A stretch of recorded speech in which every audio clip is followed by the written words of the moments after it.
आज हमारा सौभाग्य है कि विकास वैभव जी हमारे बीच हैं। भाई साहब से निवेदन है, भाई साहब आप मंच पर आए और अपना मार्गदर्शन दें। तो जोरदार तालियों के साथ स्वागत करें विकास वैभव सर का।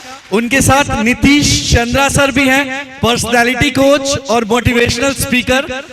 एक चैट सेशन होगा, विकास वैभव सर से कुछ बातें करेंगे नीतीश सर, और आप लोग नीतीश सर से भी पूछ सकते भी हैं कि अपने पर्सनालिटी को और बेहतर कैसे बनाया जाए। एक बार जोरदार तालियां हो जाए सबसे पहले।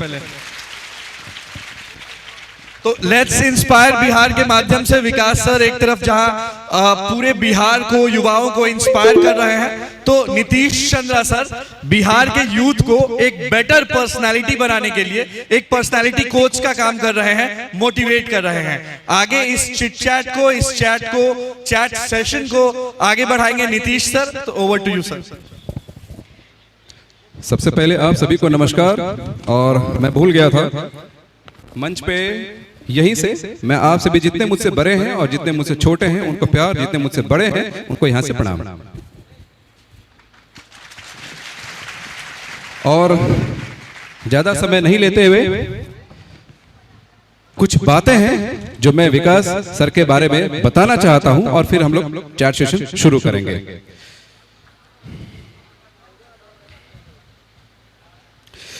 श्री विकास वैभव जी एक जाने माने और काफी पॉपुलर आईपीएस ऑफिसर हैं।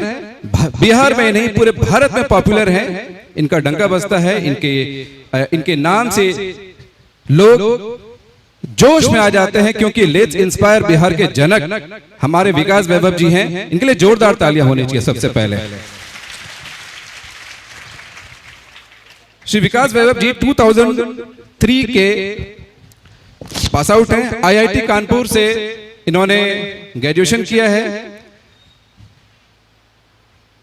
ये एक ब्लॉग भी चलाते हैं जिनका नाम है silent pages, travel in the history land of India. अब इनसे हम धीरे धीरे सब जानेंगे कि ये ब्लॉग में किस चीजों की जानकारी होती है। इनके यूट्यूब चैनल भी ये चलाते हैं जिन पे जितने भी देश में जो देश के जो बिहार के, जो खास करके बिहार के जो धरोहर हैं, ऐतिहासिक संपदा है, प्राकृतिक छटा है, उनके बारे में विस्तार से बताते हैं, ताकि वो जो युवा हैं जो तैयारी कर रहे हैं भविष्य के लिए, उनके लिए बहुत सारी जानकारियां होती हैं और कल को वो एक बेहतर इंसान बन सकते हैं। तो ज्यादा समय नहीं लेते हुए हम चैट सेशन को आगे बढ़ाते हैं। Off to you sir. सबसे पहला सवाल, लेट्स इंस्पायर बिहार क्या है? सबसे पहले इस कार्यक्रम में आमंत्रित करने के लिए अनिल जी का, जेपीएल स्कूल के सभी शिक्षकों का, प्रधानाध्यापक महोदय का, उपस्थित सभी सुपौल वासियों का मैं हार्दिक अभिनंदन करना चाहता हूं।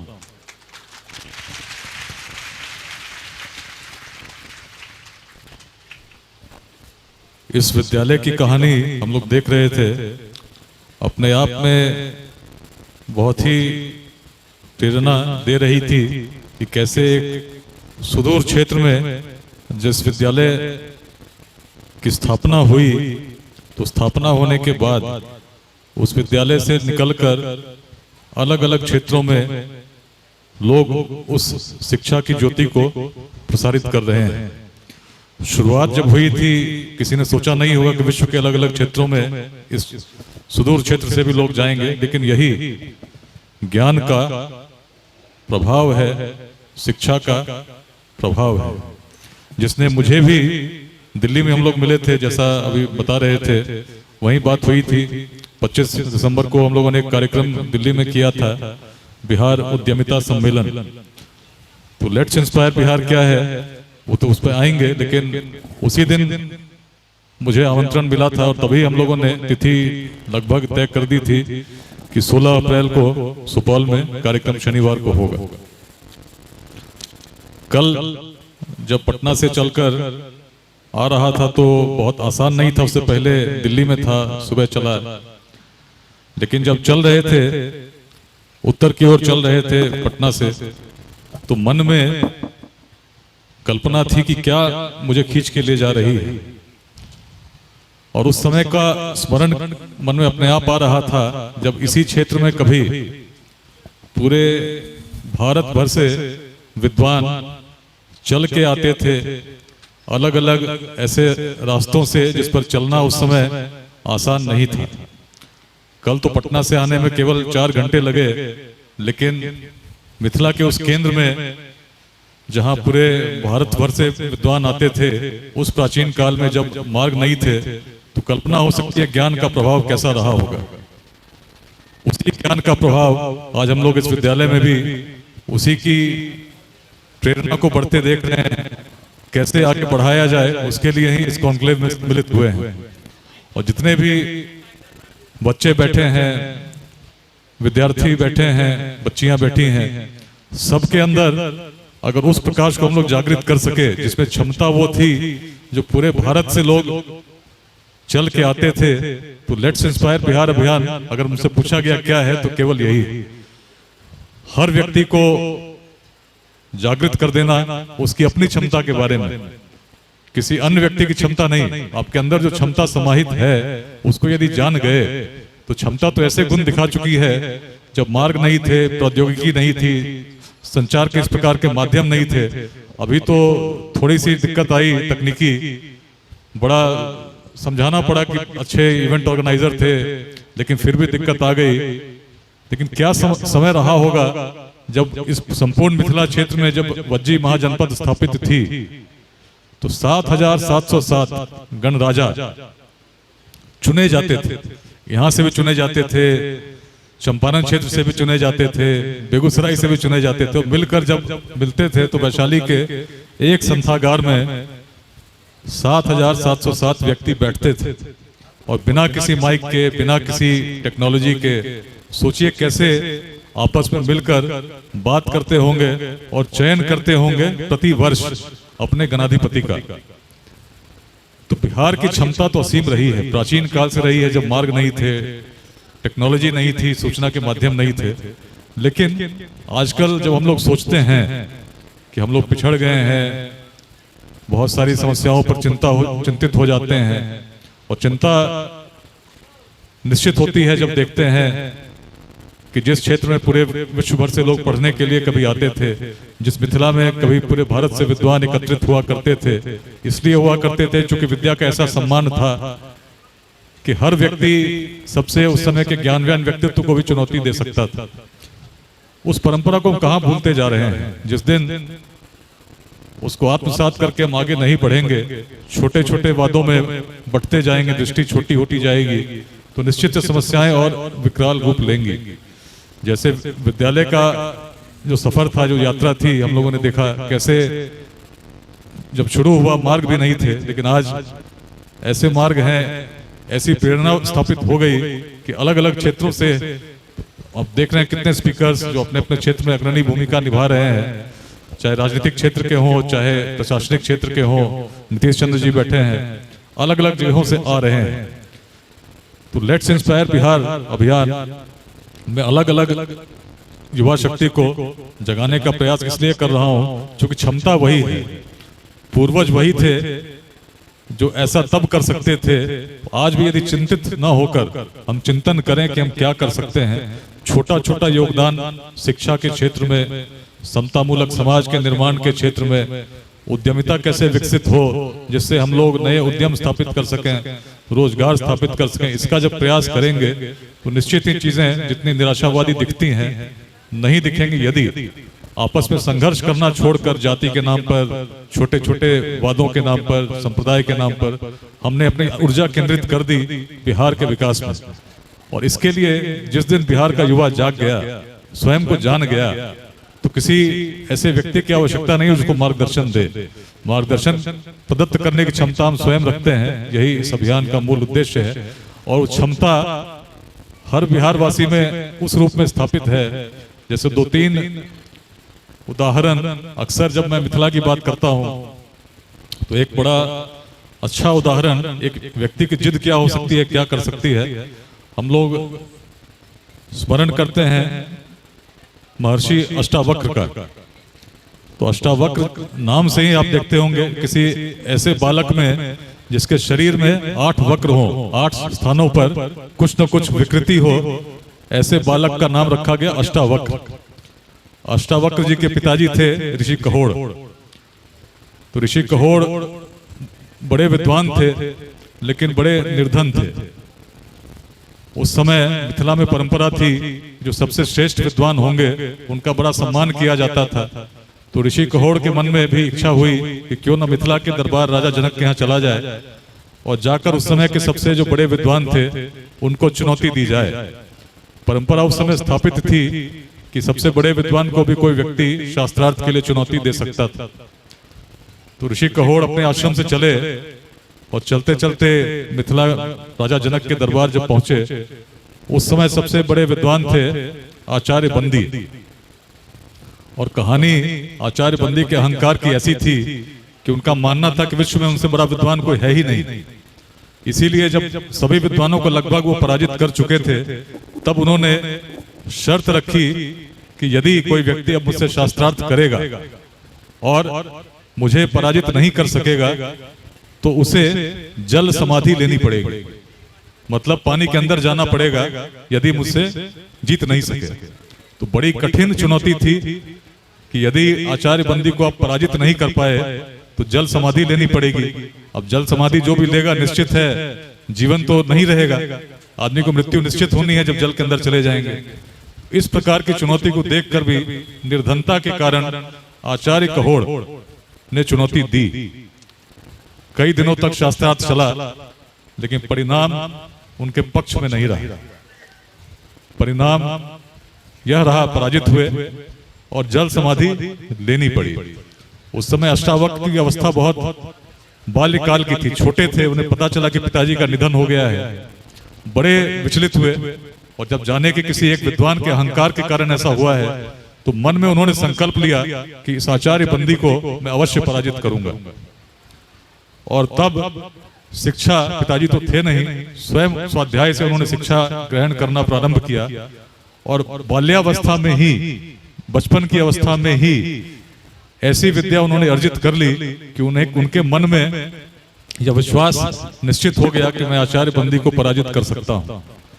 तब बालक अष्टावक्र अपने मित्र के साथ, जिनका नाम था श्वेत केतु, चले मिथिला के दरबार।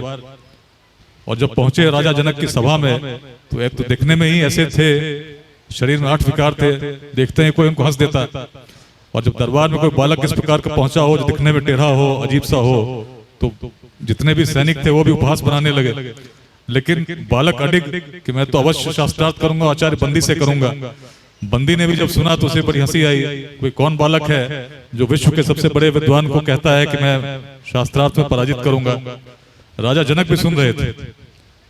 तो आमतौर पर तो भगा दिया गया होता, लेकिन राजा जनक ने जब उस बालक के मन में इस प्रकार का संकल्प देखा और देखा कि बालक निश्चित है तो उन्हें आमंत्रित किया। कई दिनों तक फिर शास्त्रार्थ चला और नतीजा ये हुआ कि बालक के संकल्प के सामने, एक बालक के संकल्प के सामने, एक बालक के परिश्रम के सामने उस समय के विश्व के सबसे बड़े विद्वान भी पराजित हो गए, जिनके मन में ऐसा अहंकार था कि जो भी मुझे पराजित करेगा उसे जल समाधि लेनी पड़ेगी। ऐसे आचार्य बंदी को भी पराजित होना पड़ा। एक बालक का यह सामर्थ्य था जिस बालक को देखकर लोग हंसते थे। इसी भूमि ने कभी उसको होते देखा था। और तब उस बालक की महानता देखिए, हर व्यक्ति में कितनी महानता हो सकती है। जहां ज्ञान होता है वहां अहंकार नहीं होता। अहंकार नहीं होता, इसीलिए बालक यदि चाहता तो बाल अष्टावक्र मुनि चाहते तो बंदी को भी जल समाधि के लिए बाध्य कर सकते थे, यह शर्त थी। लेकिन उनकी महानता इसमें थी कि उन्होंने जल समाधि के लिए बाध्य नहीं किया, क्षमा प्रदान कर दिया। जीत कर भी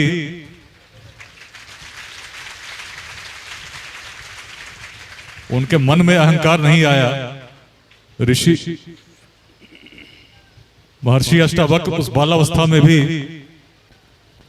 आचार्य बंदी की पराजय इसमें समझ रहे थे कि इसके अहंकार का अंत हो गया।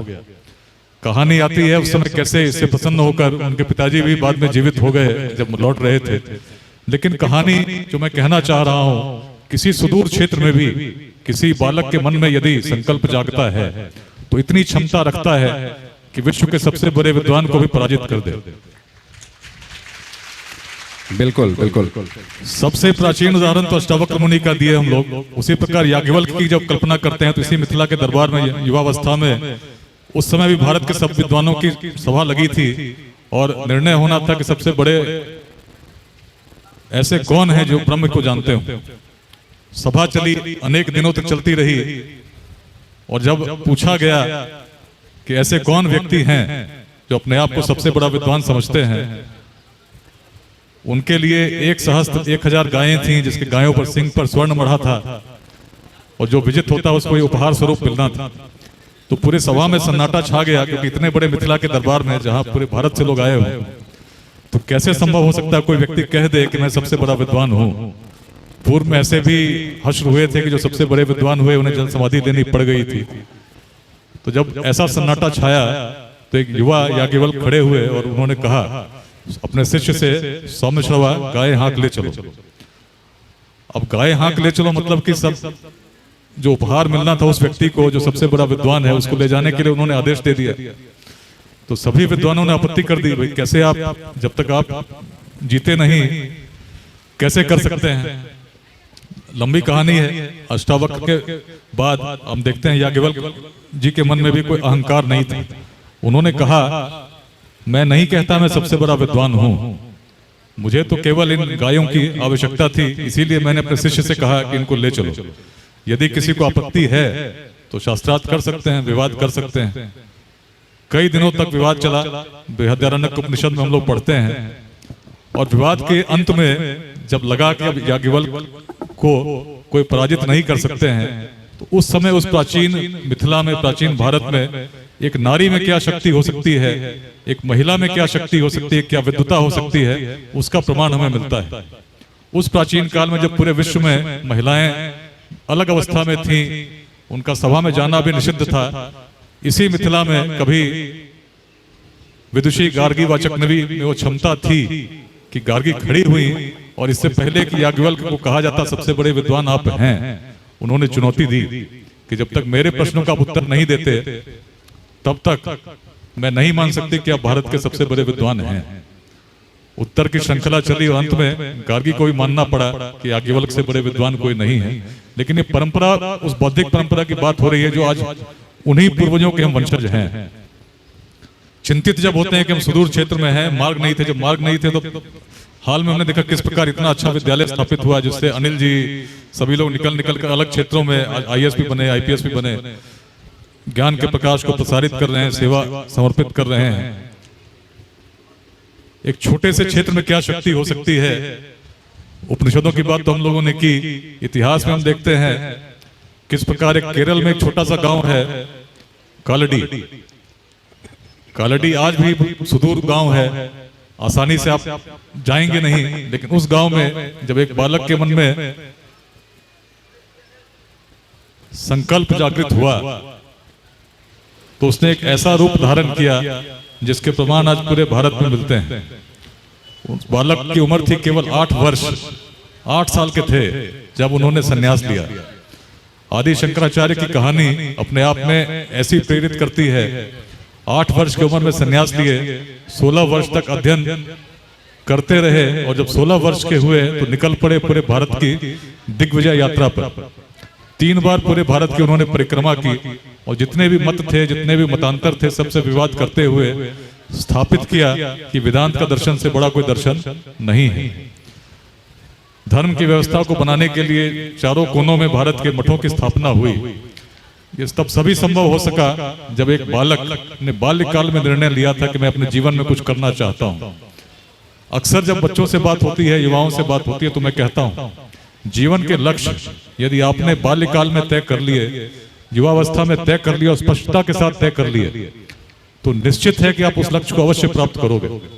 लेकिन यदि आप कंफ्यूज रहोगे, सोचते रहोगे मेरा लक्ष्य क्या है, तो छोटी सी भी कोई समस्या आएगी तो आप विचलित हो जाओगे। तो लेट्स इंस्पायर बिहार आपकी अपनी क्या क्षमता है उसको बताने का एक अभियान है और उसमें मिलकर कैसे हम लोग कुछ संघर्षों को मिटाकर शिक्षा के विकास में, समता के विकास में, उद्यमिता के विकास में योगदान कर सकते हैं। जो सक्षम है वो सामने आए, उनकी सहयोग करने के लिए जिनको उसकी आवश्यकता है। इस प्रकार के भाव को जागृत करने के लिए पूरे बिहार के हर जिले में हम लोगों ने अध्यायों को स्थापित करने का प्रयास किया है। सुपौल जिले में भी काफी लोग अध्याय से जुड़े हैं। आज इसके बाद दोपहर में सुपौल में भी युवाओं के साथ संवाद का कार्यक्रम निर्धारित है, जिसमें हर प्रखंड से लोग आमंत्रित हैं, स्वैच्छिक रूप से आएंगे। प्रयास यही है कि जिस बिहार में वो क्षमता थी, जब कुछ नहीं था, संसाधन नहीं थे और हम ऐसा कर सकते थे, तो आज यदि समस्याएं हैं तो केवल चिंतित होने से समस्याएं अपने आप दूर नहीं होती। किसी व्यक्ति को खड़ा होना होता है। जैसे जब एक समय ऐसा था कि पूरे भारत में छोटे छोटे खंडों में भारत बटा हुआ था और पश्चिमोत्तर से उस समय विश्व के सबसे बड़े यवन योद्धा अलक्षेंद्र आक्रमण करने के लिए बढ़ चुके थे, तो एक आचार्य के मन में चिंता जगी कि यदि ये स्थिति रही तो आज तो मगध के शौर्य के आगे अलक्षेंद्र चले गए, लेकिन बाद में क्या होगा? कभी न कभी फिर कोई विदेशी आक्रांता आएगा और पद्दलित करता हुआ बढ़ता चला जाएगा, प्राचीन संस्कृति नष्ट हो जाएगी। और एक आचार्य के संकल्प में इतनी शक्ति थी कि छोटे छोटे राज्यों को, गणराज्यों को जोड़कर, जब उस समय जब मार्ग नहीं थे, संचार के माध्यम नहीं थे, प्रौद्योगिकी नहीं थी, लेकिन जोड़ने की ऐसी अद्भुत क्षमता हमारे पूर्वजों की थी कि केवल इस छोटे से बिहार और आज के भारत की सीमाओं के अंदर नहीं, बल्कि उस भारत में जिसको अखंड भारत कहते हैं, अफगानिस्तान के पार तक, हिमालय के उत्तर तक, समुद्र में दक्षिण तक और पूर्वोत्तर तक एक राष्ट्र के रूप में स्थापित करने का संकल्प जब एक व्यक्ति के मन में जागृत हुआ तो उसको हम संभव कर सके। तो क्षमता आज भी कम नहीं है। वेदांत में हम पढ़ते हैं उस ऋषि को जिन्होंने कहा, ओम पूर्णमदः पूर्णमिदं पूर्णात् पूर्णमुदच्यते पूर्णस्य पूर्णमादाय पूर्णमेवावशिष्यते। कितने लोग सुने हैं इसको? ताली तो बजा लिए। कितने लोग सुने हैं इस मंत्र को? एक सुने हैं, पीछे देखिए उधर, और इधर भी सुने हैं। कितने लोग अर्थ जानते हैं? 3 लोग सुने हैं, 4 5। अर्थ कितने लोग जानते हैं इस मंत्र का? कितने लोग जानते हैं इस मंत्र का तात्पर्य क्या है? आप तो जानते हैं, चलिए, आप पटना से आए हैं, आपने सुना होगा। इस मंत्र को यदि जान गए और इस मंत्र के अर्थ को ग्रहण कर लिए तो जीवन में कुछ भी असंभव नहीं। मंत्र कहता है, ओम पूर्णमदः पूर्णमिदं पूर्णात् पूर्णमुदच्यते पूर्णस्य पूर्णमादाय पूर्णमेवावशिष्यते। सुनने में एक शब्द जो हर शब्द के साथ सुन रहे होंगे, पूर्ण। पूर्ण मतलब क्या होता है? पूरा, कंप्लीट। तो विश्व में यदि कल्पना कीजिए किसी आदमी की, किसी व्यक्ति की, किसी महिला की, किसी पुरुष की, क्या किसी को हम पूर्ण कह सकते हैं कि हर गुण उसमें हो? कहते हैं क्या? किसी व्यक्ति के लिए हम लोग कहते हैं कि पूरा है। हर व्यक्ति में कुछ न कुछ अधूरापन हम देखते हैं, पाते हैं, तो हम कहते हैं। लेकिन मंत्र कहता है कि जो पूर्ण था वह पूर्ण है, पूर्ण ही रहेगा और पुनः पूर्ण में विलीन हो जाएगा। The complete remains complete, shall be complete and goes back to the complete. मतलब क्या है? जैसे किसी सोने के टुकड़े को हम लोग जब खंडित करते हैं, काटते हैं सोने को छोटे छोटे कणों में, तो उस छोटे से कण में क्या गुण होंगे? किस चीज के गुण होंगे? सोने का ही गुण होगा। कितना भी छोटा आप काटोगे, गुण तो वही मिलेगा। तो ऋषि की दृष्टि ये है कि यदि हम लोग कहते हैं कि हर आत्मा में परमात्मा का अंश है, कभी सुने हैं ये बात कि हर आत्मा में परमात्मा का वास है, परमात्मा का अंश है? कितने लोग सुने हैं? और बड़े कम लोग सुने हैं भाई। हर आत्मा में परमात्मा का अंश है, सुने हैं ना? तब ये बताइए, जिस आत्मा में परमात्मा का अंश होगा, परमात्मा के जो गुण हैं क्या है? परमात्मा के गुण क्या हैं? परमात्मा की शक्ति कितनी है? परमात्मा में कितनी शक्ति है?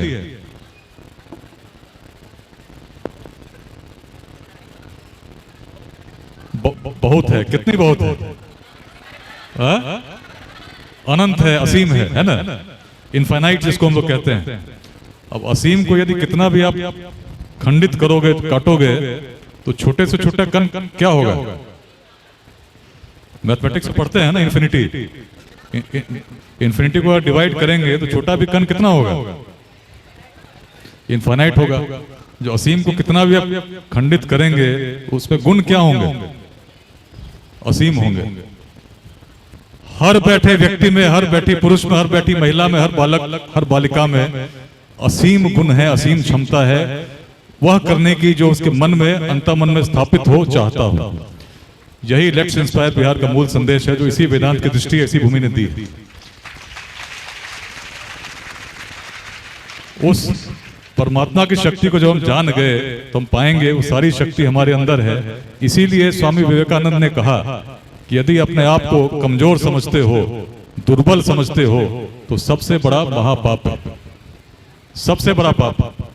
पूरे सृष्टि की शक्तियां जिसमें समाहित हों, परमात्मा की शक्ति पूरे सृष्टि को संचालित करती है, और जिस व्यक्ति में पूरे सृष्टि को संचालित करने की क्षमता हो, यदि वह कहता है कि कुछ असंभव है, तो उसने अपने आंखों पर पट्टी बांध रखी है। उस पट्टी को हटाने की जरूरत है, और पाएंगे जब चिंता छोड़कर हम चिंतन करेंगे, बहुत सारी समस्याएं अपने आप मिट जाएंगी। विद्यालय स्थापित हुआ तो देखिए कैसे ज्योति प्रसारित हो रही है। प्रयासों की आवश्यकता है। आज प्रसन्न हुआ मैं जब आया सुबह, तो लोगों ने बताया, अभी पिछले दिनों परीक्षा हम लोगों ने आयोजित की थी। पूरे बिहार में 12,000 ऐसे विद्यार्थियों ने भाग लिया था, जिसमें 40 बच्चों को हम लोग चयनित कर रहे हैं जो आर्थिक रूप से सुदृढ़ नहीं है लेकिन प्रतिभाशाली हैं। उनको आईआईटी और मेडिकल के लिए निःशुल्क हम लोग तैयारी पटना में कराएंगे। 80 बच्चे चुने गए हैं, उसमें 40 को चयन करने की प्रक्रिया चल रही है। 24 को हम लोग उन 40 बच्चों की भी घोषणा करेंगे, लेकिन 80 की घोषणा हम लोग कर चुके हैं। बड़ी प्रसन्नता हुई। उस 80 बच्चे में एक बालक सुपौल का भी है, और सुपौल में उसके पिताजी ऑटो चलाते हैं। लेकिन उस बच्चे में इतनी क्षमता थी कि पूरे बिहार भर में जब परीक्षा हुई तो उस परीक्षा में 80 की सूची में आ पाए। क्षमता असीम है। क्षमता को समझ के मेहनत करने की जरूरत है। जीवन में कुछ भी असंभव नहीं है। इस मंत्र को जानकर यदि हम बढ़ते हैं, तो आपका प्रश्न बड़ा सीधा था, उत्तर बड़ा लंबा हुआ, लेकिन मेरे ख्याल से जो मर्म था मैंने समझाने का पूरा प्रयास कर दिया है। चलिए इस सिलसिले को आगे बढ़ाते हैं। कुछ और सवाल। आज हम जवाहर प्रेमलाल उच्च माध्यमिक विद्यालय में आज हम बैठे हैं बसहा में। तो सवाल यहीं से है, इन बच्चों से, जितने युवा आज यहाँ बैठे हैं, जितने हमारे बुजुर्ग बैठे हैं, जितने हमारे पूर्व शिक्षक बैठे हैं, पूर्व छात्र यहाँ बैठे हैं, एलुमनाई बैठे हैं यहाँ पर, और खास करके इतनी जो लड़कियां हैं, महिलाएं हैं, यहाँ बैठे हैं। कल आपका भविष्य ये है कि आप वहां से उठ के यहाँ बैठेंगे और लोग आपको सुन रहे होंगे। ये आपका भविष्य है, और ये भविष्य निर्धारित किया है आपके ही एलुमनाई ने, आपके ही पूर्व शिक्षकों ने। ये जो इतनी लंबी टीम है, ये जो आयोजन है, ये सिर्फ ये है कि अलख जाए, जगाई जाए और आपको एक मार्गदर्शन दिया जाए। जानना चाहूंगा कि जब आप इन उम्र में थे, इस उम्र में थे, अपने स्कूल में थे, क्योंकि आपको, मुझे जहां तक पता है, आपको सिल्वर स्पून में कुछ भी नहीं मिला, आपने अपना रास्ता खुद बनाया है, अपना मार्ग खुद प्रशस्त किया है। तो आपको कुछ कठिनाई हुई? आपको, जैसे लोग हमारे पास पैसा नहीं, हमारे पास आर्थिक, हम ये क्या ऐसे है? देखिए, मैं जब छोटा था तो निश्चित है कोई भी चीज आसान नहीं होती। कोई भी आप लक्ष्य को प्राप्त करना चाहते हो, संघर्ष तो होगा ही। तो मेरे पिताजी इंडियन ऑयल में जॉब किया करते थे, और उनके अक्सर ट्रांसफर हुआ करते थे, मतलब हर साल 2 साल में 6 महीने में। और विद्यालय, किसी एक विद्यालय में पढ़ने का सौभाग्य मुझे मिला ही नहीं। तो जहां जाता अचानक बीच सेशन में भी, तो एकदम नए विद्यालय में पहुंचता, नए शिक्षक रहते, नए मित्र बनाने पड़ते, और बड़ा वैसा माहौल बनता था जिसमें कोई व्यक्ति विचलित हो जाएगा। लेकिन उसमें भी धैर्य के साथ पढ़ते रहे। बहुत सारी समस्याएं जीवन में आई जो आसान नहीं थी। आईआईटी की भी जब तैयारी शुरू हुई थी तो चीजें बहुत आसान नहीं लगती थी, लेकिन जिद करके कि कोई भी चीज यदि मुश्किल लगती हो, तो मैं इस दृष्टि से देखता था कि जो चीज मुश्किल लग रही है वो तो किताब में छपी हुई है, मतलब किसी ने तो उसको लिखा है, पढ़ कर लिखा है, समझ कर लिखा है। तो यदि कोई व्यक्ति उसको लिख सकता है तो भगवान ने मुझ में क्या कमी कर दी कि मैं उसको समझ नहीं सकता हूँ। अगर प्रयास करूंगा तो हर चीज मैं समझ सकता हूँ। इसी सोच के साथ जब पढ़ना शुरू हुआ तो शुरू में फिजिक्स मुश्किल लगती थी, लेकिन जब पढ़ना सीख गए तो जिस चीज को समझने में पहले 3-3 दिन लगे, बाद में वैसी ही चीज को समझने में 15 मिनट भी नहीं लगते थे। परिश्रम करना होगा धैर्य के साथ आपको, और मैं हमेशा बोलता हूँ सफलता के लिए इच्छा होनी चाहिए, इच्छा के साथ परिश्रम करना होगा, और परिश्रम के साथ साथ सफलता तभी मिलती है जब निश्चय दृढ़ हो, किसी भी परिस्थिति में आप रहें। तो हम लोग गाना भी गाते थे कि लोग 3 प्रकार के होते हैं, काम शुरू करते नहीं, भय से नीचे लोग। जो हम लोग कहते हैं ना कि भाई ये समस्या है, तो शुरू करेंगे ही नहीं, कोई लक्ष्य होगा मन में तो बोलेंगे भाई ये तो बड़ा मुश्किल है। काम शुरू करते नहीं, भय से नीचे लोग, मध्यम त्यजते बीच में, देख विषम संयोग। कुछ दिन चले, आगे चले, फिर लगा कि बड़ा मुश्किल है तो छोड़ दिए। पर उत्तम वे लोग जो हर दुर्गम पथ झेल, दृढ़ता से बढ़ते सतत, बाधाओं को ठेल। तो जो भी व्यक्ति सफलता चाहता है वो देख ले किस कैटेगरी में आते हैं। जी, अगला सवाल कुछ अलग अलग क्षेत्रों से मैं जानना चाहूंगा सर आपसे, क्योंकि आप इंस्पायर आप करते हैं लोग, युवाओं को। इतनी सारी लड़कियां यहाँ बैठे हैं और इतने सारे लड़के बैठे हैं जो भी स्कूल में हैं, ठीक है, अब ध्यान से सुनिएगा। पूरे भारत में एक बहुत बड़ी समस्या है दहेज प्रथा की। तो कल नहीं, आज आप स्कूल में हैं, कल आप कॉलेज में जाएंगे और आप पढ़ इसलिए रहे हैं कि हम कुछ बने, हम ब्यूरोक्रेट बने, हम बैंकर बने, इंजीनियर बने, डॉक्टर बने। लड़कियां भी इसलिए पढ़ रही हैं और उनके पेरेंट्स भी यहाँ पर हैं। इसलिए सवाल भी मेरा यहीं पर है और सर के सामने है कि क्या ये लड़के जो आज यहाँ बैठे हैं और इनके पेरेंट्स कल जब ये पढ़ लिख कर सवर जाएंगे और एक सशक्त इंसान बन जाएंगे तो क्या आप दहेज लेंगे? जोर से बोलिए। लड़कियां ध्यान से सुनना, ये भी सुपौल के हैं। अब लड़कियों से सवाल, क्या आप दहेज देंगी? सर अब सवाल आपसे कि आप इनको क्या बताना चाहते हैं कि ये जो समस्या है इससे निपटारा कैसे पाया जा सकता है? नहीं, केवल यही समस्या नहीं, किसी भी समस्या का जो निपटारा है ना, वो बोलने से या बताने से शुरू नहीं होता है, स्वयं करने से होता है। किसी अन्य व्यक्ति को आप परिवर्तित न कर पाओ, लेकिन अपने बारे में निर्णय कौन लेगा? आप ही लेंगे ना। तो जैसे मैं अगर हूं, अगर अपने बारे में कहूं तो मैंने तो निर्णय लिया था कि नहीं लेना है तो नहीं लिया। और इसी तरह से जब हर व्यक्ति अपने आप में स्थापित हो जाएगा, सोचेगा, चीजें तभी बदलती हैं। निश्चित है प्रेरित करना होगा, लेकिन परिवर्तन तभी होता है जब एक व्यक्ति भी निर्णय लेकर उस पर अमल करता है। धन्यवाद। अगला सवाल सर से है। अब सवाल कुछ आपसे भी हम लेंगे। अगला सवाल मेरा है सर से कि जिस उम्र में आप टीनेजर्स हैं, अभी आप टीनेजर्स यानी कि टिल 19, अंडर 18 आप लोग हैं, तो आप इस उम्र में खास करके बहुत सारे कंफ्यूजन मन में आते हैं कि आगे हम क्या करें, क्या तैयारी करें। स्कूल से निकलने के बाद कभी मन में आता है कि अच्छा 10th कर लेंगे फिर देखेंगे, 12th कर लेंगे फिर देखेंगे, फिर ग्रेजुएशन कर लेंगे, और तब तक क्या होता है आपके सहपाठी जो 10th करके कम हो जाएंगे, फिर अब 12th करेंगे तो और कम हो जाएंगे। क्यों? क्योंकि उन्हें बाहर जाना होता है, महानगर जाना होता है, तैयारी करनी होती है। तो ऐसे युवाओं को अभी आप क्या संदेश देना चाहते हैं भविष्य के लिए?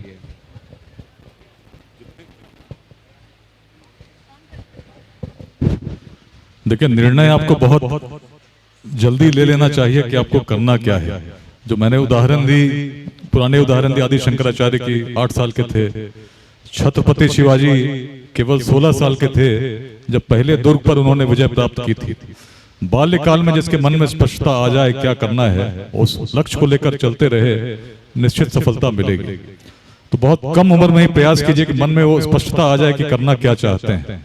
अगर आप किसी पुलिस में जाना चाहते हैं, पुलिस के अधिकारी बनना चाहते हैं, अच्छी बात है, बने, लेकिन तब भी मन में स्पष्टता केवल पुलिस अधिकारी बनने तक ही नहीं होनी चाहिए। स्पष्टता ऐसी होनी चाहिए कि अगर पुलिस अधिकारी बन गए तो उसके बाद क्या करना है। क्योंकि पुलिस अधिकारी बन गए और पूरी जिंदगी अगर आपके मन में ये रहा कि बेईमानी करेंगे तो निश्चित है कहीं ना कहीं आप चैन की नींद तो नहीं सोएंगे, और जो भी गलत करेंगे उसकी अपनी प्रतिक्रिया भी निश्चित होगी। तो मन में यदि चाहते हो, जैसे मेरे मन में बड़ा स्पष्ट था, उस समय सबसे बड़ी परीक्षा थी IIT की मैंने दी, और तब लगा बिहार के लिए कुछ करना चाहिए, क्योंकि बिहार के वर्तमान में यदि मैं योगदान ना दे सकूं तो केवल अपने लिए जीविका उपार्जन तो कर लूंगा, लेकिन बिहार के लिए क्या करूंगा मन को चोटता रहेगा। स्थितियों को देखकर विचलित होता था, तब मैंने सिविल सेवा में आने का निर्णय लिया, लेकर योगदान देता रहा, जहां जा रहा जिलों में प्रयास करता रहा। आज भी केवल सेवा तक ही सीमित नहीं हूँ, सेवा के बाहर भी युवाओं से बात करने का प्रयास करता हूँ, युवाओं से संवाद करने का प्रयास करता हूँ, ताकि बिहार में स्थिति में परिवर्तन आए, हमारी मानसिकता में परिवर्तन आए और जातिवाद से ऊपर उठकर हम लोग बिहार के लिए ऊर्जा अपनी लगाने की दिशा में कार्य करें। जब तक हम इस जाति रूपी वादों में ग्रसित रहेंगे, खंड खंड में बंटे रहेंगे, आगे नहीं बढ़ सकेंगे, समस्याएं और विकराल रूप लेंगी। इन जातियों के बंधन से मुक्त होकर जब चिंतन करेंगे तो चिंतन उस प्रकार का कर पाएंगे जो प्राचीन मगध में था। जो विशालता चिंतन में थी, तभी मगध में नंद वंश का भी उदय संभव हो सका, गुप्त वंश भी स्थापित हो सका, और आचार्य चाणक्य भी जब चले तो जाति विशेष देखकर उन्होंने उस समय के भावी सम्राट का चयन नहीं किया। एक बालक में भी क्षमता दिखी तो लेकर आगे चले और अखंड भारत का स्वामी बन सके। बड़ा सोचना होगा, तभी वैशाली में हम सोच सके कि कोई व्यक्ति भी शासन कर सकता है, उसको चुना जा सकता है। आज विश्व का आदर्श के रूप में प्रजातंत्र है, गणतंत्र है, लेकिन पहली बार यदि चिंतन कहीं हुई तो इसी भूमि में हुई।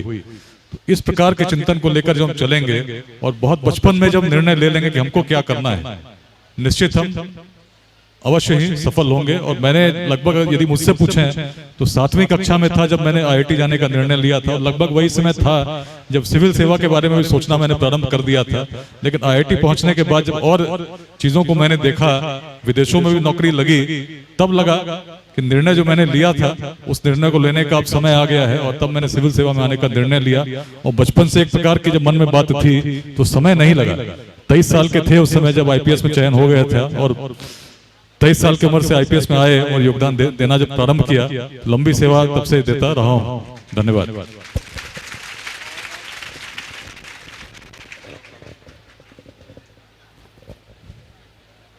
सर से एक आखिरी सवाल, फिर आप अपने प्रश्न तैयार रखें। माइक आपके पास जाएगा, आप प्रश्न तैयार रखें। एक आखिरी सवाल, अमूमन ये कहा जाता है कि अगर आप ब्यूरोक्रेट्स बनना चाहते हैं, अगर आप सिविल सर्विसेज की तैयारी करना चाहते हैं, तो आपको 18 से 19 घंटे 20 घंटे पढ़ाई करनी होती है। इसमें कितना सच्चाई है? और दूसरी बात कि अगर इनको सिविल सर्विसेज की तैयारी करनी है तो अभी से इनको क्या करना होगा? देखिए, 18 घंटे तो मैं नहीं जानता, लेकिन निश्चित ही पढ़ना तो पड़ता है।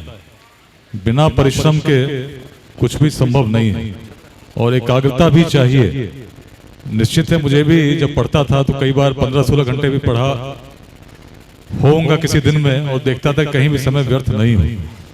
और पढ़ने के साथ साथ यदि आप 16 घंटे भी पढ़ते हैं, लेकिन क्या पढ़ते हैं ये ज्यादा जरूरी है। पढ़ने को तो आप 16 घंटे पढ़ सकते हैं, लेकिन पढ़ेंगे अगर आप ऐसी चीजें जिसका कोई फायदा एग्जाम में नहीं हो, तो आपकी सारी ऊर्जा व्यर्थ हो जाएगी। तो बड़ा चिंतन करके वैसी चीजों को पढ़ें जिससे जो आपका लक्ष्य है उसमें सफलता मिल सके। तो उत्तर यही है, परिश्रम तो करना पड़ेगा।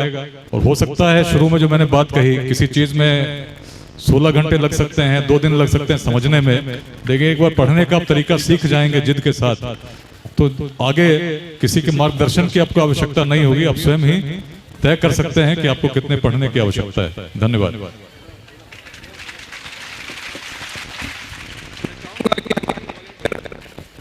हेलो, मैं चाहूंगा कि हमारे वॉलेंटियर तैयार रहें सवालों के साथ।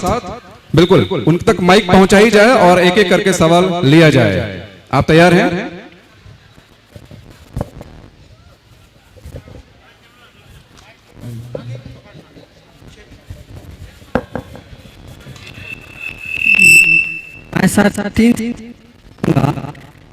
all the IAS IPS generally coming on technical field, that is BTech या IIT, कि मतलब इसके पीछे का क्या राज है कि जितने भी IAS, जैसे कि अभी मैंने हाल ही में शिवम कुमार का नाम सुना हो तो वो भी IIT से हैं, और हमारे सर जो अभी पढ़ते हैं ये सर भी IIT से आए हैं, और इससे पहले हमारे जिला के जो DM सर थे तो वो भी IIT से आए हैं।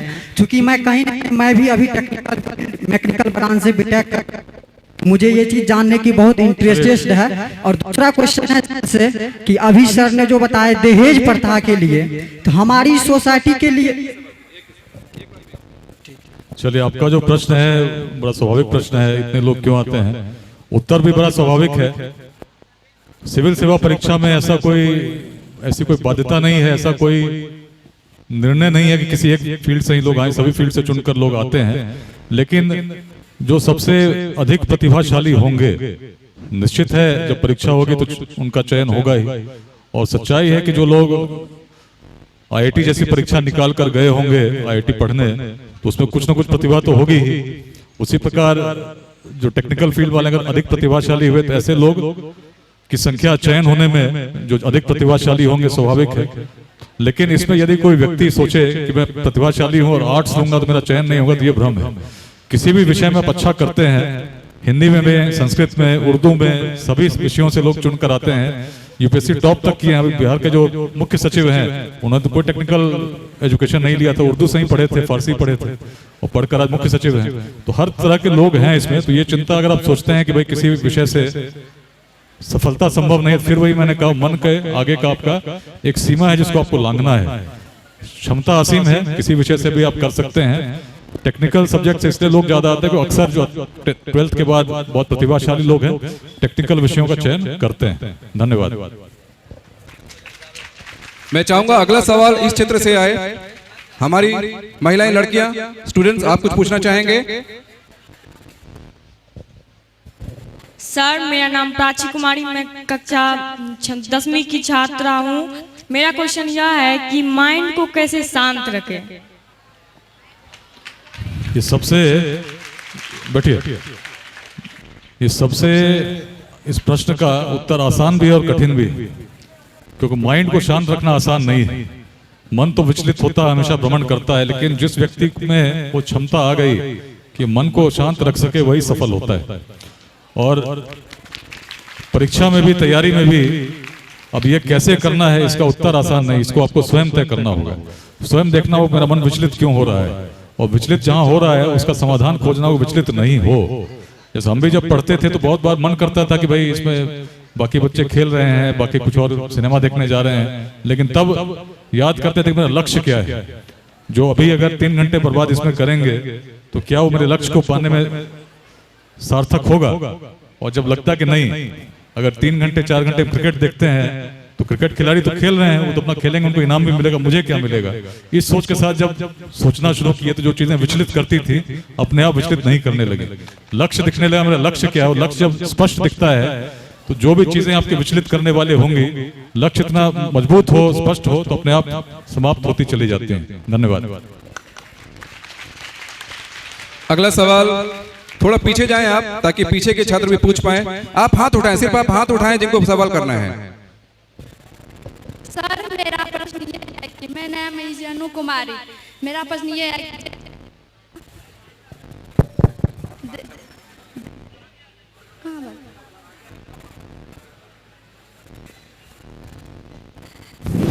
दहेज प्रथा मजदूरी या मजबूरी, इसके बारे में मुझे कुछ ऐसे पता बताइए जिससे हल हो जाए।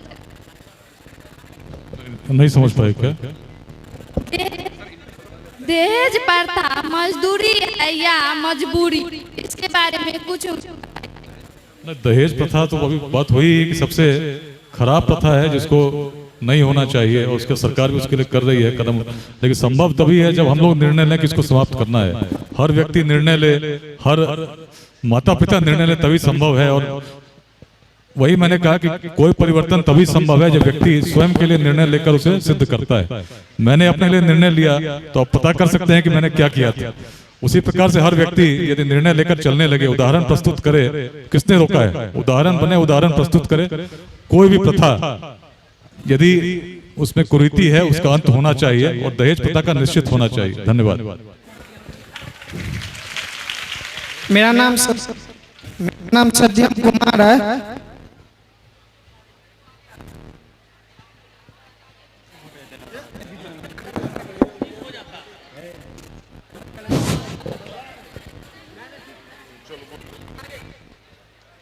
मेरा नाम सत्यम कुमार है। मैं वर्ग 10वीं की छात्र हूँ। मैं जानना चाहता हूँ कि जो छात्र पढ़ने में उतना इंटेलिजेंट नहीं है लेकिन खेलने कूदने में, गाने में उनका इंटरेस्ट है, ऐसे छात्रों का भविष्य का क्या होगा?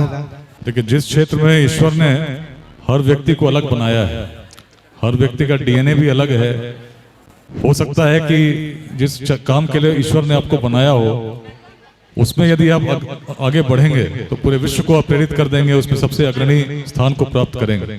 लेकिन आप वो न करके यदि वैसा कुछ करने लगे जो जिसमें उतना, देखिए दो चीजें हैं, एक तो कोई भी चीज आप करें, ये बात मन से निकाल दीजिए कि कोई चीज कठिन है, कोई कमजोर नहीं होता, परिश्रम करेंगे हर व्यक्ति स्थापित हो सकता है, ऐसा मैं मानता हूँ। जो क्षमता की मैंने बात कही, लेकिन उसमें भी जो नैसर्गिक प्रतिभा है वो ईश्वर ने हर व्यक्ति में यूनिक बना के दी है।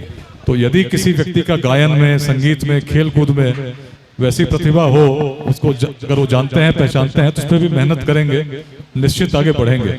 और माता पिता को भी ऐसा देखना चाहिए कि यदि ऐसी प्रतिभा है तो मन को सीमित नहीं रखें, बहुत सारी संभावनाएं हैं जिसमें व्यक्ति आगे बढ़ सकता है, कैरियर बना सकता है। इसमें ऐसे बालक का सहयोग करना चाहिए। धन्यवाद।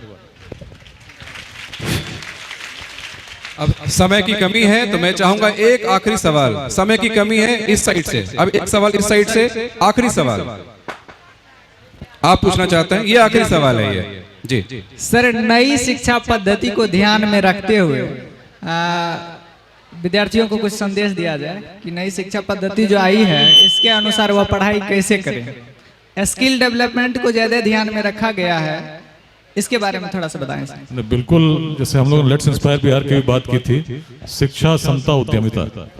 बिहार का विकास, व्यक्ति के रोजगार का विकास तभी संभव है जब उसमें स्किल्स हो। तो नई शिक्षा पद्धति जो आई है, नीति आई है, बहुत सारे अनुभवों को लेकर विचार करने के बाद आई है कि कैसे हमारी प्रतिभा और संपन्न हो सके और राष्ट्र निर्माण में अपना योगदान दे सके। तो घबराने की जरूरत नहीं है, जो बातें हैं बहुत सोच समझ के उसमें मंथन के बाद निर्णय लेकर उसको लाया गया है। जो भी आपको करना आप तय कर लीजिए और परिश्रम कीजिए, निश्चित आपको सफलता अवश्य मिलेगी। धन्यवाद। प्रश्नों की जो बात है कभी समाप्त नहीं होती है। तो मैं वैसे सोशल मीडिया पर भी एक्टिव रहता हूँ, फेसबुक पेज पे आप जाकर कुछ पूछेंगे तो उत्तर देने का यथासंभव प्रयास करता हूँ। बाकी सभी को जो यहाँ पर आए हैं उनके उज्जवल भविष्य की मैं हार्दिक शुभकामनाएं देना चाहता हूँ। धन्यवाद। बहुत बहुत धन्यवाद, सर ने इतना समय दिया है। मैं चाहूंगा कि पता नहीं शेड्यूल में है कि नहीं है, लेकिन मैं चाहूंगा क्योंकि इतना बड़ा एफर्ट है और ये आपके एफर्ट के बिना संभव नहीं था, तो जो आपकी जो एल्यूमिनाई की टीम है, अनिल जी और आपके जो मित्र हैं, कृपया एक बार मंच पे सब लोग आ जाएं। कुछ ज्यादा नहीं, सिर्फ 4-5 लोग।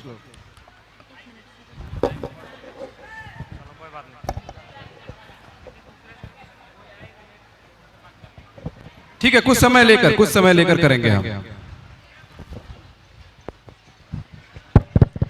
Thank you so much sir.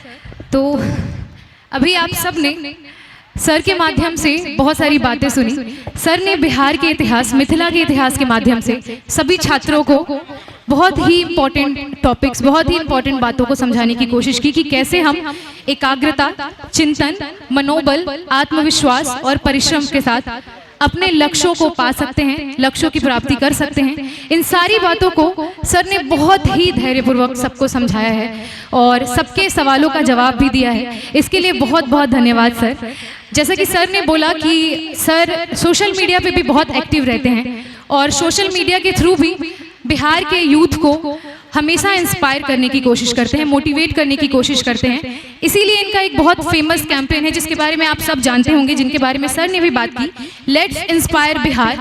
ये कैंपेन सर अलग अलग जगह पे चलाते हैं और इसके थ्रू बिहार को और कैसे अच्छा बनाया जा सके, कैसे इंस्पायर किया जा सके यूथ को, इस पे सर बहुत काम करते हैं। और एक आईपीएस होने के बावजूद, IPS IG special secretary of Bihar, इतना बड़ा पद है, इतनी बिजी शेड्यूल के बाद भी सर पूरा समय निकालते हैं और सारे युवाओं के सवालों का जवाब देने की कोशिश करते हैं, उनके साथ इंटरेक्ट करने की कोशिश करते हैं और उन्हें इंस्पायर करने की कोशिश करते हैं। ये एक बहुत बड़ी बात है और आज भी उन्होंने अपने इतने बिजी शेड्यूल से इतना सारा वक्त निकाला और जेपीएल स्कूल कॉन्क्लेव सब पूर्ववर्ती छात्र सम्मेलन का हिस्सा बने और इस मंच के माध्यम से आप सबको इतनी सारी बातें सिखाई। इसके लिए बहुत बहुत धन्यवाद सर। मैं चाहती हूँ एक बार जोरदार तालियों के साथ विकास कुमार वैभव सर का हम सब एक बार धन्यवाद करें।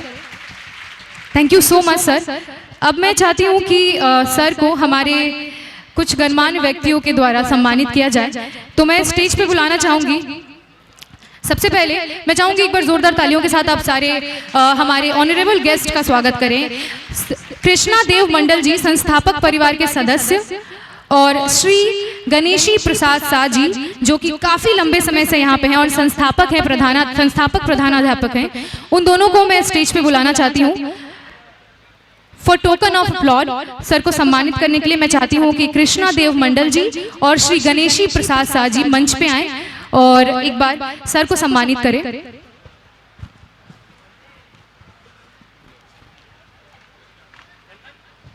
साथ ही मैं अपडेट कर दूं कि थोड़ी देर के बाद मेरा भी सेशन होगा। मैं बातें करूंगा एंगर मैनेजमेंट पे, पर्सनालिटी डेवलपमेंट पे, स्किल ट्रेनिंग पे और आपके युवाओं से खास संवाद करूंगा, वो थोड़ी देर में।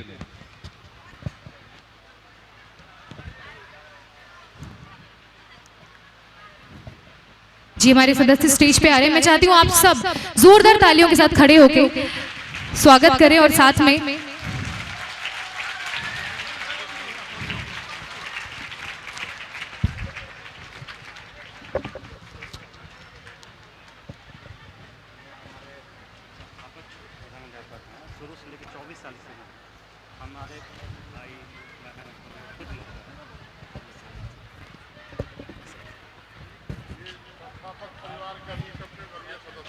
हमारे संस्थापक परिवार के सदस्य और संस्थापक प्रधानाध्यापक के द्वारा हमारे जो एमिनेंट गेस्ट स्पीकर हैं उनको शॉल बुके के द्वारा सम्मानित किया जा रहा है।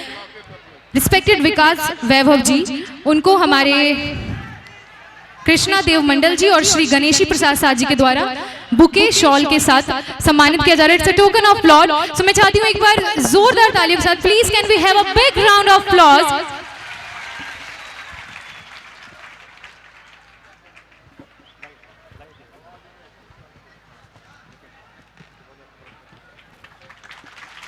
तालियां बिल्कुल बजती रहनी चाहिए।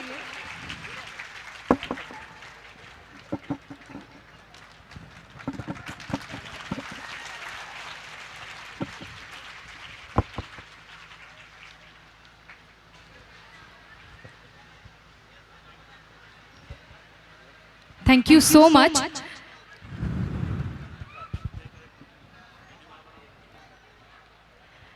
Thank you so much sir, यहाँ पे इतना समय निकाल के आने के लिए और हमें इतनी सारी बातें सिखाने के लिए। और आज इस मंच के द्वारा मैं इस मंच को संचालित करके इस मंच के द्वारा यहाँ पे आए हुए सारे व्यक्तियों को थैंक यू कहना चाहूँगी। इस पूरे टीम को थैंक्स कहना चाहूँगी मुझे यहाँ बुलाने के लिए, क्योंकि आज इस मंच से मैंने सर को होस्ट किया और इसके लिए मैं बहुत बहुत शुक्रगुजार हूँ। मुझे बहुत अच्छा फील हुआ।